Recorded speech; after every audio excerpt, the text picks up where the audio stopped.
we could say, no, as taxpayers, we're going to stand up for ourselves. We're going to demand a return on our investment, and we are going to take it back into our hands. Because, I'm sorry, gentlemen, it doesn't look like you've done a fantastic job. When are we going to admit this privatization experiment has failed? I want to explain why, precisely, it has failed so badly. So let's start with some of the claims for the opposition. So they've talked about Russian gas, and I understand this is significant. But let's compare the stats for a moment.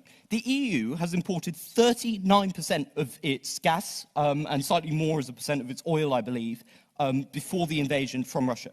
The figure drops to just 5% from the UK. The UK received bounteous supplies of oil and gas from Norway back in the summer. The disruption to the UK, however, is demonstrably more severe than almost any other country in Europe. If you look at France, for example, they are spending what is equivalent to about 15 billion for only a 15% rise in prices. So where on earth could it be going wrong? So we've had everybody's fault but mine from the opposition. We've had blame heaped upon every conceivable source. But maybe it is something to do with the fact that we have this Byzantine mesh of different privatized interests not working in tandem with each other. The United Kingdom is spending the most of any country in Europe, despite being the least reliant energy, to get one of the biggest hikes. We are told it has nothing to do with this Byzantine mesh, with the profiteering, with the racketeering. Well, ladies, gentlemen, and everyone in this house, I think it's finally time to say enough is enough, and we demand as our right as taxpayers to influence this system.